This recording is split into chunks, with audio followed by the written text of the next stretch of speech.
Hello student, आज हम देखने वाले हैं 10th क्लास ठोस आकृतियों का पृष्ठीय क्षेत्रफल एवं आयतन में प्रश्नावली 2 का 13वां से आगे। मैं हूं परमानंद पटेल। स्वागत है आपका आपके अपने चैनल पीएन पटेल क्लासेस पर।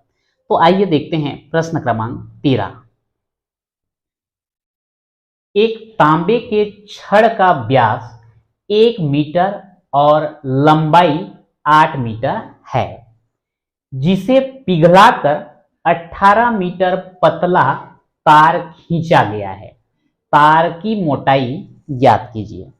अब यहां पर हमें समझना है कि तांबे का एक छड़ दिया गया है और इसी छड़ को पिघला करके हमको एक तार बनाना है।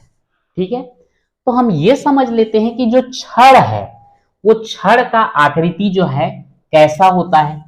तो निश्चित रूप से छड़ का जो आकृति है इस टाइप का होगा। मैं थोड़ा सा ये पतला बनाऊंगा तब समझ में आएगा। ये जो है आपका छड़ है। निश्चित रूप से समझ में आता है कि छड़ भी एक बेलन के आकृति का होता है। क्योंकि मोटाई जो है कम रहता है, लंबाई ज्यादा रहता है, तो हमको अंदाजा नहीं होता कि ये जो है बेलन की आकृति का है करके।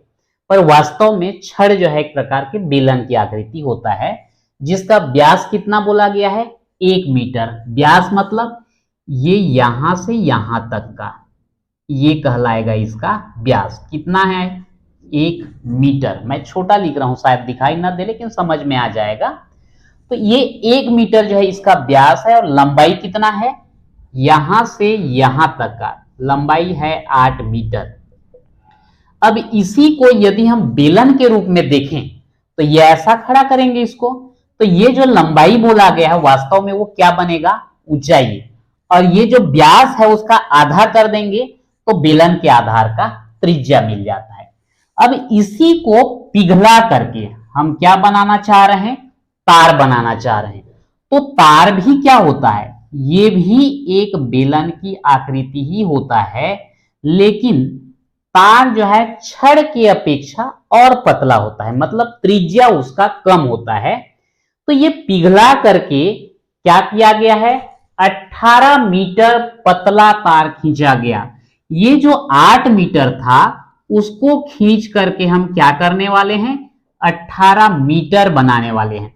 18 मीटर लंबाई का तार और ये 8 मीटर लंबाई का छड़। तो यहां पर जो है ये जो बेलन है, जो कि छड़ है, बेलन की आकृति का है, त्रिज्या आधा मीटर होगा क्योंकि व्यास 1 मीटर दिया है, और लंबाई यानी कि बेलन की ऊंचाई कितना है 8 मीटर है।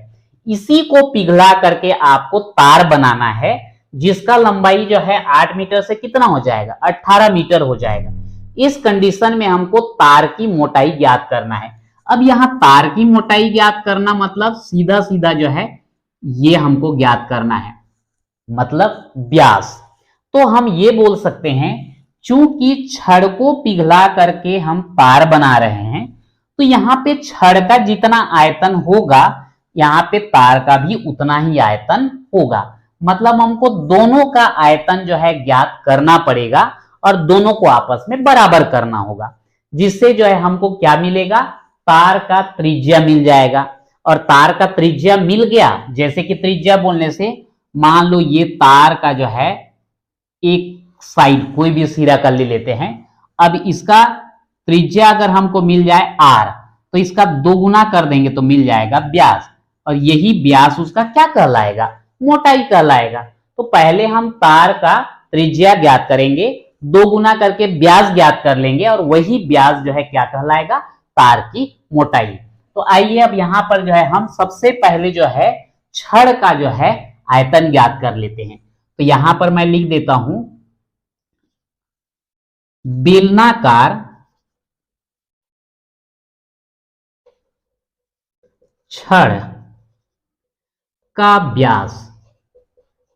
व्यास है इसलिए मैं डायरेक्ट लिख रहा हूं इसको 2r बराबर कितना दिया गया है, 1 मीटर। तो यहां पे r बराबर क्या हो जाएगा, 1/2 मीटर। अब इसके बाद छड़ का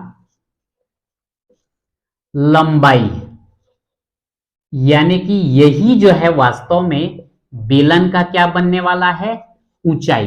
तो मैं इसको h से दर्शा देता हूं, ये क्या हो जाएगा आपका 8 मीटर। तो यहां पे लिखेंगे छड़ का आयतन। अब चूंकि छड़ जो है बेलन की आकृति का होता है, तो हम यहां पर बेलन का आयतन का सूत्र लगाएंगे, क्या होता है पाई आर स्क्वायर एच। तो यहां पर पाई को आप रहन दीजिए, क्योंकि दोनों को बराबर करोगे तो कटने वाला है। पाई आर का मान यहां पर 1/2 दिया है, तो 1/2 का वर्ग, और ऊंचाई h के जगह लंबाई हम लेंगे कितना 8। कितना हो जाएगा पाई गुणित 1 का वर्ग 1, 2 का वर्ग 4, और यहां पर है ये 8, 4 एकम 4, 4 दूनी 8। तो यहां पर हमको कितना मिला 2 पाई। क्या मिला छड़ का आयतन। क्या मिला हमको छड़ का आयतन मिला है 2 पाई। आप इसको समीकरण नंबर 1 डाल दीजिए। अब इसके बाद हम क्या करेंगे कि जो तार दिया गया है उसका आयतन ज्ञात करेंगे। अब यहां पर जो है हम चाहते तो R1 और यहां पर H1 कर सकते थे, क्यों पहचान के लिए, क्योंकि यहां पर फिर से हम वही काम करने वाले हैं। तो एक काम करता हूं मैं, इसको R1 R1, यहां पे H1, यहां पे R1, यहां पर भी H1। ठीक है, अब आ गया। अब क्या करें, यहां पर लिखेंगे बेलनाकार तार की त्रिज्या, इसको हम ले लेते हैं R2। क्या ले लिए R2, और यहां पे लिख देते हैं तार की लंबाई। वास्तव में ये लंबाई किसको प्रदर्शित कर रहा है, ऊंचाई को। यहां पे हमने लिखा था H1, तो यहां पर लिख देते हैं H2। कितना मीटर 18 मीटर। यहां लिखेंगे तार का आयतन, चूंकि तार कौन से आकृति का है, बेलन की आकृति का, तो यहां पर पाई आर स्क्वायर एच। लेकिन यहां पर त्रिज्या को R2 लिए हैं, ऊंचाई या लंबाई को H2 लिए हैं। मान को रख देते हैं, पाई आर का मान हमको नहीं मालूम, R2 का स्क्वायर, और H2 के जगह कितना 18। तो ये हो गया आपका पाई और 18 R2 का वर्ग। ये हो जाता है आपका समीकरण नंबर 2। ठीक है, अब क्या करेंगे, चूंकि छड़ को पिघला करके क्या बनाया गया है, तार बनाया गया है, तो दोनों के आयतन कैसे हो जाएंगे, बराबर हो जाएंगे। तो आप यहां पर लिख सकते हैं चूंकि छड़ को पिघलाकर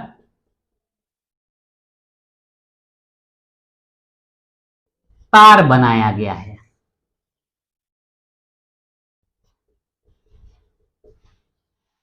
इसलिए तार का आयतन बराबर छड़ का आयतन। अब यहां तार का आयतन अगर हम देखें तो ये कितना पाई 18 R2 का वर्ग, और इधर हम देखें छड़ का आयतन कितना 2 पाई। तो ये पाई और ये पाई कैसे हो जाएंगे, कट जाएंगे। मैं इसको तो ऊपर वाला भाग जो है मिटा रहा हूं, ताकि हमको लिखने के लिए जो है कुछ जगह और मिल जाए।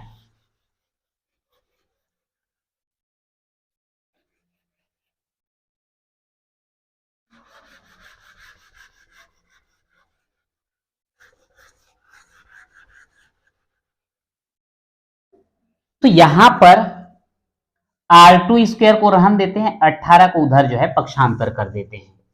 तो R2 स्क्वायर बराबर ये 2 है और इधर 18 है, तो 2/18, 2 एकम 2 और 2 निया 18। R2 का स्क्वायर था, स्क्वायर को हटाओगे तो इधर जो है वर्गमूल के रूप में आ जाएगा, रूट के रूप में आ जाएगा। R2 बराबर 1 का वर्गमूल 1, 9 का वर्गमूल कितना 3। अतः तार की मोटाई, हमको यही पूछा गया है, तार की मोटाई यानी कि तार का व्यास, और तार का व्यास बोलने से 2 गुणित त्रिज्या, और त्रिज्या कितना है R2 है, तो 2 गुणित R2 का मान 1/3, तो ये हो जाएगा 2/3। और चूंकि पूरा का पूरा जो मेजरमेंट दिया गया है वो मीटर में है, तो ये भी किस में हो जाएगा, मीटर में। तो लास्ट में बोला गया है तार की मोटाई ज्ञात कीजिए, तो यहां क्या लिखेंगे, अतः तार की मोटाई बराबर 2/3 मीटर, और ये हो जाता है आपका आंसर।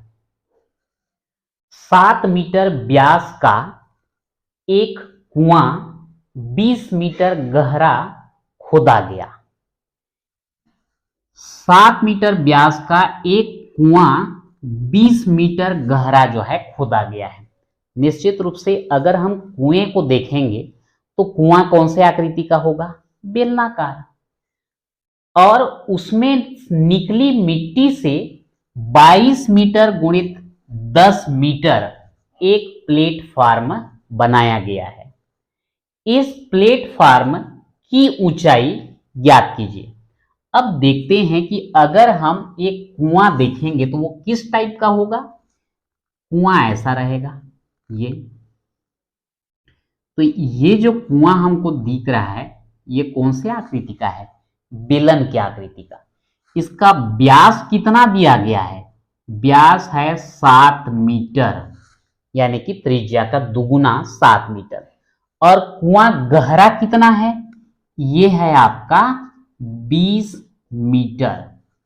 अब यहां पर ये जब कुआं खोदा जाएगा जिसका व्यास 7 मीटर है और गहराई जो है 20 मीटर है, अगर बेलन लेंगे तो ये गहराई को हम ऊंचाई मान लेंगे, है ना।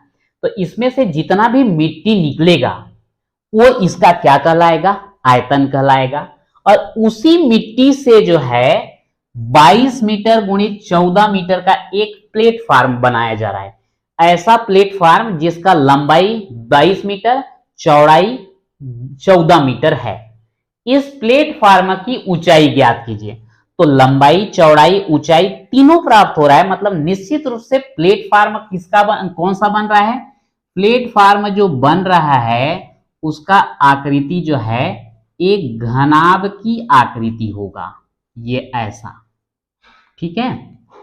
अब यहां पर लंबाई जो है कितना, 22, चौड़ाई कितना, 14, और ऊंचाई हमको क्या करना है, ज्ञात करना है।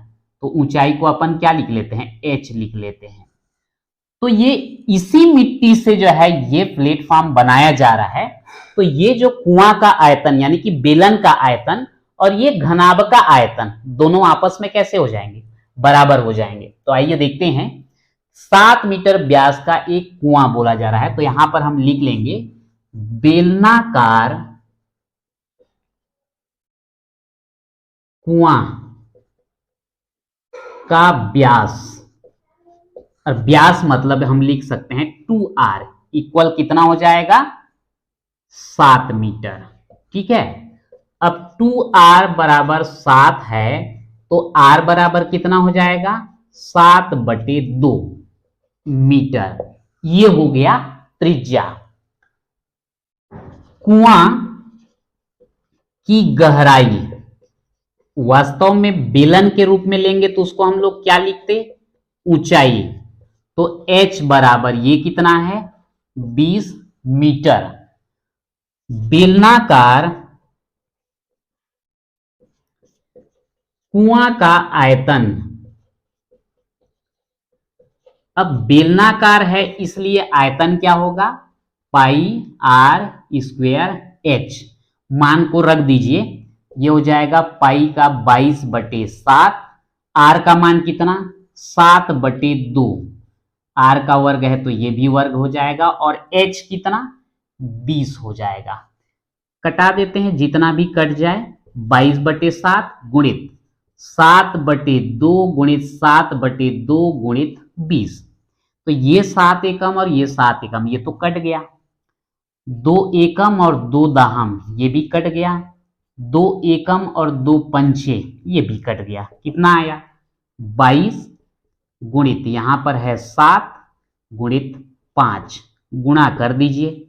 तो आप इतना गुणा के रूप में लिख के रखेंगे फिर भी चलेगा, क्योंकि बाद में फिर हमको कटाना ही है। तो एक काम करते हैं, कुएं का आयतन इतना प्राप्त हुआ, इसको लिख देंगे घन मीटर और इसको डाल देते हैं समीकरण नंबर 1।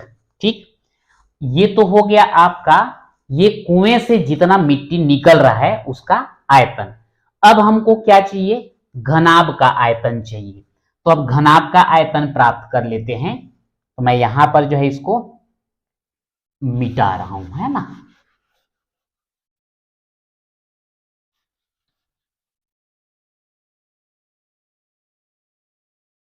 अब घनाभाकार प्लेटफार्म की लंबाई L बराबर कितना है, 22 मीटर। चौड़ाई B बराबर कितना होगा, 14 मीटर। और ऊंचाई H बराबर हमको क्या करना है, ज्ञात करना है। तो अब यहां पर हम प्लेटफार्म जो कि कैसा है, घनाभ के रूप में है, का आयतन प्राप्त कर लेंगे। क्या होगा घनाभ के आयतन का सूत्र, लंबाई गुणित चौड़ाई गुणित ऊंचाई। लंबाई है 22, चौड़ाई है 14 और ऊंचाई है h, इतना घन मीटर। इसको ले लेंगे समीकरण नंबर 2। अब यहां पर चूंकि इसी कुएं से जो भी मटेरियल निकला है, मिट्टी निकला है, उसी को क्या बनाया गया है, प्लेटफॉर्म। तो दोनों के आयतन कैसे होंगे, सेम होंगे। तो यहां पर हम लिख सकते हैं, चूंकि कुआं से प्राप्त मिट्टी से प्लेटफॉर्म बनाया गया है,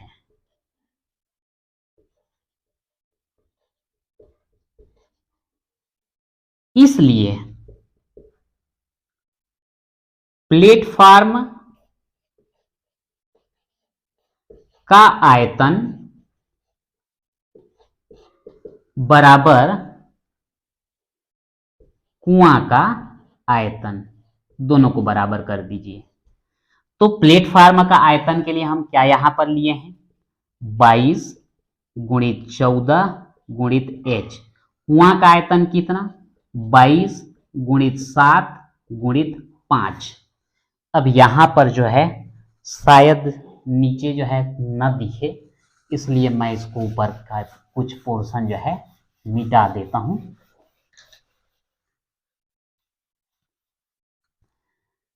तो h बराबर कितना आ जाएगा, h बराबर राइट साइड में 22 गुणित 7 गुणित 5 है, 22 गुणित 7 गुणित 5।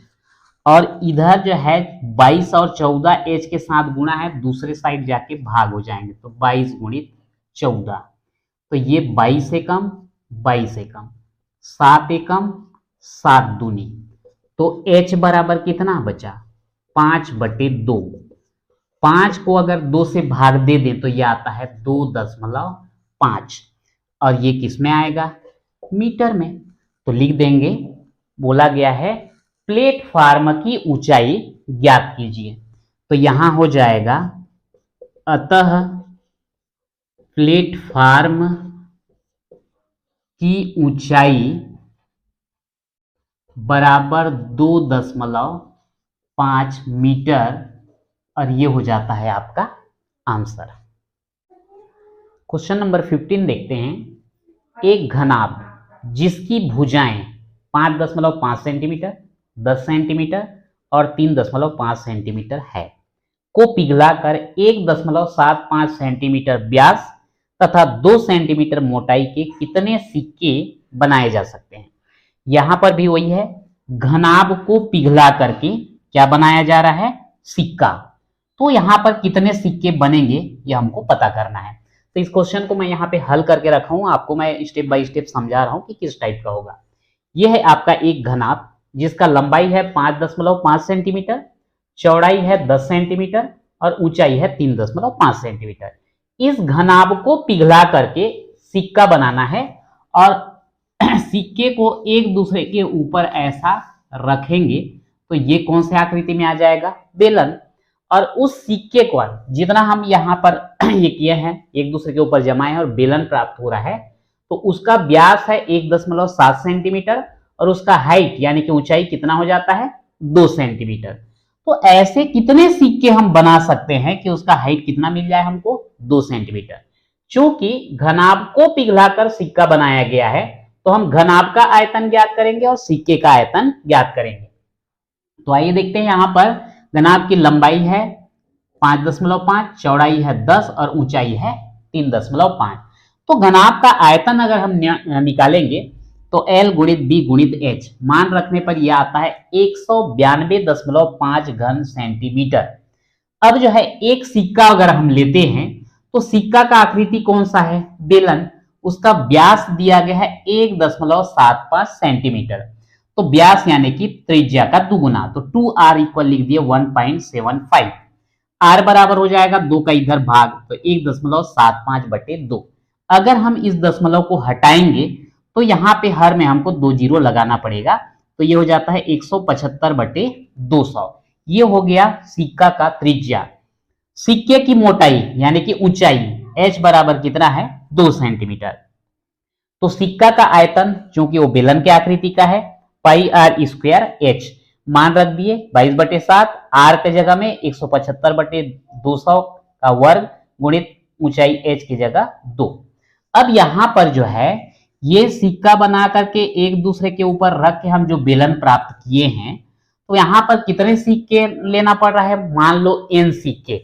तो n गुणित सिक्का का आयतन यानी कि सिक्के का आयतन जो है और कितना सिक्का बनेगा दोनों का गुणा कर दिए, वो आयतन घनाभ के आयतन के बराबर होगा। तो यहाँ पर n गुणित ये सिक्का का आयतन यहां से हमने मान रख दिया और घनाभ का आयतन यहां से हमने मान रख दिया, और यहाँ पर n को लेफ्ट साइड में रख के राइट साइड पूरा पक्षांतर कर दिए और इसको कटाने पर जो है हमको n का मान प्राप्त होता है 40। और n क्या है, सिक्के की संख्या, यानी कि कुल जो है कितने सिक्के बनाए जा सकते हैं, 40 सिक्के बनाए जा सकते हैं। और ये हो जाएगा हमारा आंसर। अगला क्वेश्चन देखते हैं। बेलन का आयतन व वक्र पृष्ठ का क्षेत्रफल क्रमशः 24,750 घन सेंटीमीटर और 3,300 वर्ग सेंटीमीटर है। क्रमशः का मतलब आयतन 24,750 है और वक्र पृष्ठ का क्षेत्रफल 3,300 वर्ग सेंटीमीटर है।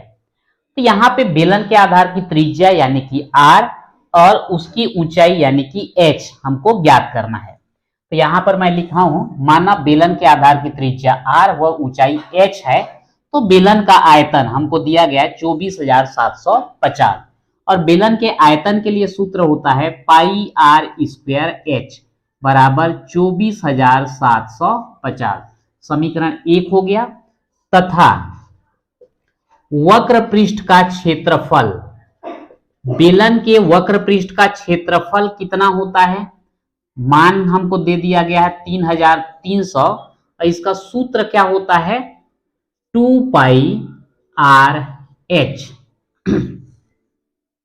वक्र पृष्ठ का क्षेत्रफल जो है 2 पाई आर एच बराबर 3,300। समीकरण 2। यहां पर जो है अगर हम समीकरण 1 को 2 से अगर भाग दे दिया जाए तो क्या मिलेगा, पाई आर स्क्वायर एच बटे 2 पाई आर एच बराबर 24,750 बटे 3,300।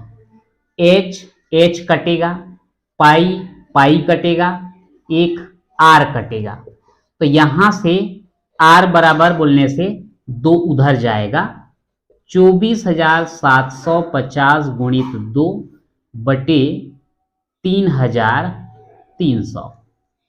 एक एक जीरो तो कटा ही दो पहले, फिर 2 एकम 2, 2 एकम 2, 2 छेक का 12 और 2 पंछे 10। अब 5 से कटेगा, 5 तिया 15, एक बचेगा, 5 तिया 15, ये हो जाएगा 5 चौक 20, 4 बचा 47, 5 मिया 45, 2 बचा 25, 5 पंछे 25। अब यहां पर 3 से भाग जाएगा, 3 11, और ये हो जाएगा 3 एकम 3, एक बचा 19, 3 छेका 18, एक बचा 15, तो 3 पंछे 15। अब इसके बाद 11 से, 11 एकम 11, तो यहां पर हो जाएगा 11 एकम 11, 5 बचेगा, 11 पंछे 55। तो यहां पे हमको r बराबर कितना मिला, 15, किसमें आएगा, सेंटीमीटर में। ठीक, तो ये त्रिज्या हमको 15 सेंटीमीटर प्राप्त हो गया। ये r का मान हम समीकरण 2 में रखते हैं। r का मान समीकरण 2 में रखने पर क्या होगा, 2 पाई आर एच बराबर 3300। ये 2 गुणित पाई का मान 22/7, आर का मान 15 गुणित एच बराबर 3300। तो h बराबर हो जाएगा 3300, और ये 7 हर में है तो उधर अंश में जाएगा, और ये 2 गुणित 22 गुणित 15 हर में चला जाता है। अब यहां पर नियम तो ये कहता है कि पहले छोटी संख्या से कटाओ, पर सुविधा के लिए मैं बड़ी संख्या से यहां पर मैं कटा दे रहा हूं। 11 दूनी 22, 11 तिया 33, और 11 शून्यम 11 शून्यम। ठीक है, फिर 5 से कटा देते हैं, 5 तिया 15, और ये 5 छेका 30, और 5 शून्यम 0, 3 एकम 3, 3 दूनी 6, 3 शून्यम, 2 एकम 2, 2 दहम, और ये 2 एकम और 2 पंछे। तो यहां पर h बराबर कितना आया, ये है 7 और ये है 5, 7 पंछे 35 सेंटीमीटर। तो लास्ट में बोला गया है बेलन के आधार की त्रिज्या और उसकी ऊंचाई ज्ञात कीजिए। तो लास्ट में आपको लिखना होगा, अतः बेलन के आधार की त्रिज्या 15 सेंटीमीटर और ऊंचाई 35 सेंटीमीटर होगा, और ये हमारा आंसर। इस प्रकार से जो है प्रश्नावली 2 कंप्लीट होता है। तो आज के वीडियो में इतना ही, मिलते हैं नेक्स्ट वीडियो में।